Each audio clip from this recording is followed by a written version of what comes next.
एक ऐसा देश जहां सरकारी अधिकारी के कुत्ते को ढूंढने में पूरा सिस्टम लग जाता है। ये वही देश है जहां मंत्री के भैंस के गुम होने पर पूरा थाना इलाके की खाक छान मार देता है। इसी देश में सरकारी बैंक के हजारों करोड़ लेकर लोग हवा में उड़ जाते हैं। और इसी भारत देश में एक गरीब आदिवासी अपनी मृत बहन के कंकाल को कंधे पर लेकर मीलों पैदल चलकर बैंक पहुंचता है, क्योंकि वो जब तक ये साबित नहीं करेगा कि उसकी बहन मर चुकी है, बैंक के खाते में पड़े 16,000 रुपए उसे बैंक वाले नहीं देंगे। बंगाल असम के चुनाव से अगर फुर्सत मिल गई हो तो जरा इस तस्वीर को भी देखिए और सोचिए कि हमने 80 सालों में क्या पाया है। 80 सालों में कतार के आखिरी पंक्ति में खड़े लोगों को हमने क्या दिया है। इस देश में झालमुड़ी से लेकर मार्च तक सबकी बातें होती है, लेकिन बातें उनकी नहीं होती जिसके लिए वोट देकर सरकार को चुना जाता है। उड़ीसा से जो तस्वीर निकलकर सामने आई है, उसे देखकर किसी भी भारतीय की आंखों में आंसू आ जाएगा, क्योंकि इस भारत की तस्वीर को शायद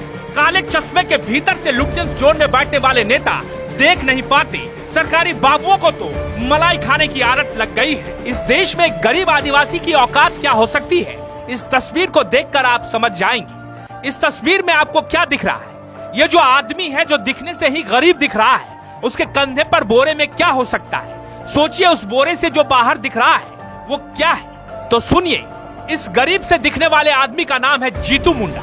जीतू मुंडा की बहन की मौत 2 महीने पहले हो चुकी थी। उसकी बहन ने उड़ीसा के ग्रामीण बैंक में एक खाता भी खुलवा रखा था।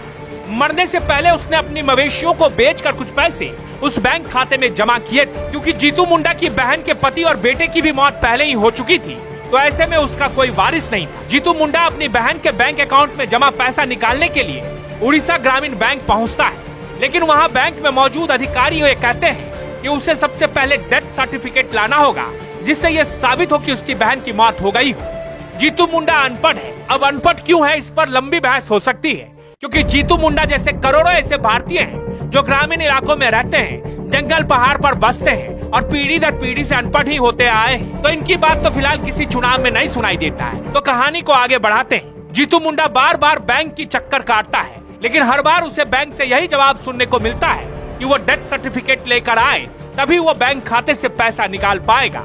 हार कर जीतू मुंडा एक फैसला लेता है। वो अपनी बहन की मौत को साबित करना चाहता है, इसलिए वो सीधे कब्रिस्तान जाता है, जहाँ 2 महीने पहले उसने अपनी बहन को दफनाया था। उसके मृत शरीर को बाहर निकालता है। 2 महीने में वो शव कंकाल में तब्दील हो चुका था। उसे वो बोरे में डालता है और अपने कंधे पर लेता है और 3 किलोमीटर पैदल चलकर ग्रामीण बैंक के बरामदे तक पहुंचता है। उस ग्रामीण बैंक के बरामदे में वो शव रख देता है।